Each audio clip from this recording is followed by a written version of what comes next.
Slaven Bilic is under growing pressure at West Ham ahead of their Monday night football clash with Huddersfield Town at the London Stadium. But what's gone wrong for him? West Ham have lost their first 3 games of the season and conceded 10 goals in the process, leaving them bottom of the Premier League table. Their disappointing form is a continuation of last year and it leaves Bilic with plenty of problems to address.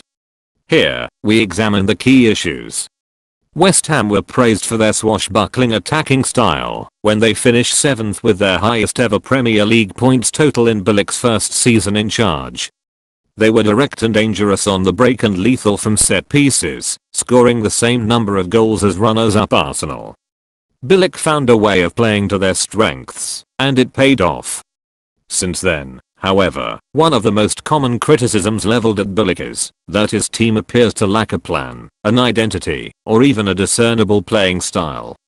The free-flowing attacking football of 2015/16 is no more. It's an issue the departed Dimitri Payet touched on last season. The defensive system that we put in place did not give me any pleasure, he told L'Equipe.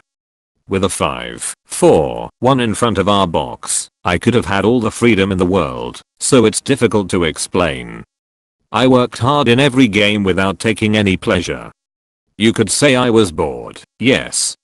Experiments with 3 at the back yielded some positive results last season, but that system appears to have been abandoned now too.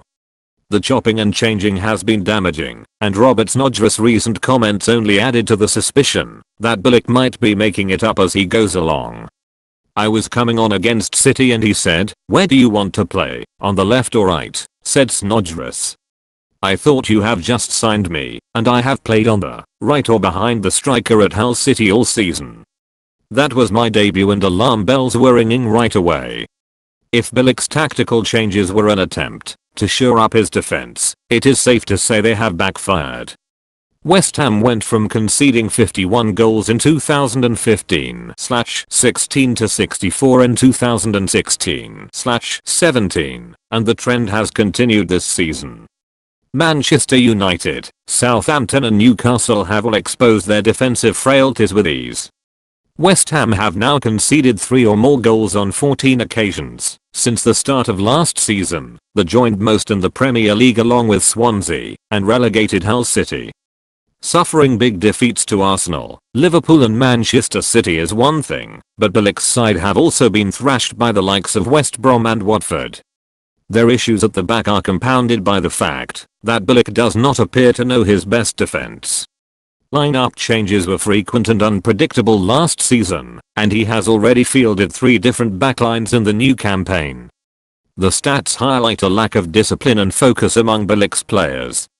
West Ham received the joint most red cards in the Premier League with 5 in 2016/17, and they have already been reduced to 10 men once this season, with Marko Arnautovic seeing red in the 3-2 defeat to Southampton. Costly defensive mistakes have become commonplace over the last year too. According to Opta, Bilic's side made 12 individual errors leading to goals last season. It was 2 more than any other Premier League side, and the cheap goals they have given away in the new campaign suggest concentration and organisation are still issues. West Ham's big defeats highlight their tendency to capitulate, and they also lack the steel to see out results. Last season, in fact, they lost more points from winning positions, 22, than any other side in the Premier League. The numbers are damning. Do they point to a lack of leadership from above? Moving home was supposed to signal a new dawn for West Ham, but the adjustment has been far from straightforward.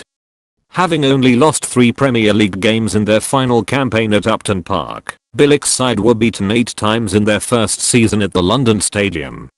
The vast arena could hardly be more different to the tight terraces of the Berlin ground, and this season has brought new issues.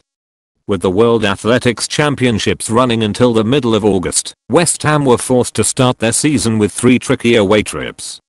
September 11th, 2017, 7 p.m. live on their upcoming home games against Huddersfield, Tottenham and Swansea will be a test of whether they are finally starting to settle in the London Stadium.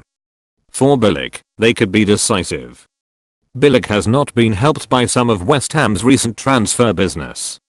The club spent close to £20 million on Josfont and Snodgrass midway through last season, but neither player had the desired impact, and there are already question marks over some of their summer recruits. Joe Hart has had a difficult start in goal, and it's been a similar story for Pablo Zabaleta, whose aging legs were exposed against Manchester United on the opening day. Javier Hernandez has fared better, scoring twice in the defeat to Southampton, but Arnautovic's most notable contribution so far is that red card against Southampton. Hart, Zabaleta and Arnautovic could yet come good, of course, but their early struggles raise further questions about West Ham's transfer policy in general. Would they be better off targeting young hungry players with a point to prove rather than established names who are past their best?